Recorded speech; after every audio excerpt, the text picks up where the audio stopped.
Sherlock Season 3. If you haven't seen Sherlock by now, you should really give this show a chance. It's really short, only 3 seasons, 3 episodes each, but the only catch is that each episode's an hour and a half long. Anyway, but I prefer it that way other than like 6 episodes that are an hour long because I like how each episode is one story, one case. Season 3 of Sherlock was great. It wasn't as good as Season 2 or Season 1, but it was definitely good, like, reunion season. Anyway, it starts off with Watson going back with his life, just, turning back to good old plain, boring doctor, and when he finally, the day he's finally gonna propose to his girlfriend, Sherlock Holmes finally comes back to his life after being presumably dead for 2 years.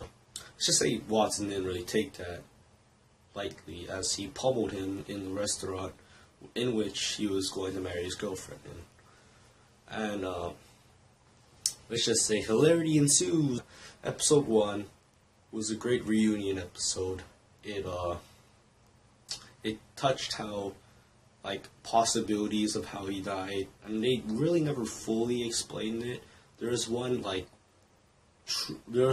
explanation that, like, you could say is the real one, even though you could have a same argument as to why it's not.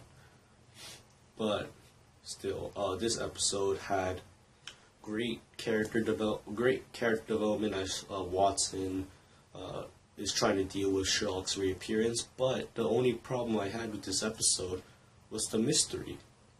The mystery was just, in the end of it, just put in the very back of everything else, of all the other commotion, and in the end of it, the resolution seemed pretty, like, rushed, and just like, we just had to have a mystery, As the same with episode 2 segue. Episode 2 comes up with Watson's wedding. The episode revolves around Sherlock not liking that Watson's getting married, as they would separate them, even with her baby that he deduced at the very end. Still, same thing with episode 1. Character development and story is the full story is good, except for the mystery. The mystery seems so shallow in this one. It was just so obvious who was being targeted, and if you've seen any other mystery when it comes to a party of some sort, you always know who the murderer is. But the only thing about those 2 episodes that made me like it was Magnuson. I think that's how you pronounce it. The guy who seems to be revolving around everything around this mystery. He's just in the background. And in episode 3, here's the resolution. Episode 3 starts off with Sherlock faking his drug abuse. He might actually have one, who knows, but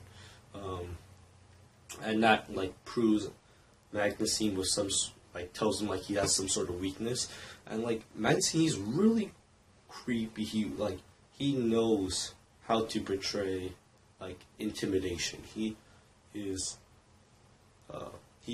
scary, and, he has some sort of weird superpower to him. A superpower that he can spot weakness just by looking at them in his brain palace of sorts. Anyway, that's a life goal of mine, to have a brain palace. That would be awesome. And, he does this. This feels like the biggest resolution of all episodes. And what's even weirder is that Watson's wife was some sort of, some sort of agent, trying to get to Magnuson by Watson. But the main disappointment of this episode was how, how they deal with Magnuson. I get it, all the information he has is all in his head, so if he dies, there's no chance of anything ever to spill out. But still, I felt like those 2 were incredibly smart people. I thought, they would have some sort of intelligent fight, with, words. I thought it would be really cool if that happened. I guess that part was filled with the scene where Sherlock sees Mary about to shoot him, Magazine, and she shoots him, and the scene where he was trying to stay alive by first determining if it went through him or not, and which side he should fall down on, and to think of something that would keep him calm so he won't go into shock. That scene was probably one of my favorite scenes in the whole entire show. And then when everything was resolved, there was just one last thing. It seemed everything was fine. Well, everything was going to end, had a good resolution. Everything, Sherlock, Benedict Cumberbatch, and Martin Freeman, they're off doing The Hobbit and all their stuff. They're probably going to do other stuff after it. So, this might be the last season of Sherlock, right? And then, Sherlock's flying away. They're saying goodbye. Everything seems like it's all being resolved. And then Moriarty shows up again. Did you miss me? It's wow. Now 2 people have faked their death in the show. And, how the same thing of season 2 ended. How did Sherlock die? Now it's going to be, how did Moriarty die? And this time I'm not going to go into it. I'm not going to, have hours of thinking about how he survived. I'm just going to watch it and see how it happens. So, Sherlock season 3. What you think of it? I thought it was great. I thought it was greatish to good. It was definitely the least favorite season of all of it. I give it a 7.5 out of 10. The full season. Sherlock, if you haven't seen Sherlock, it's amazing. It's an amazing show. Season 1 and 2 are 9s, 9.5s. This season, it disappointed me a little, and I thought it could have been better. But I think season 4 with Moriarty back, a really good villain back, I think the show will get better. What are your thoughts on Sherlock season 3? If you leave a comment below if you like it. I have a written... Actually, I won't have a written review of it.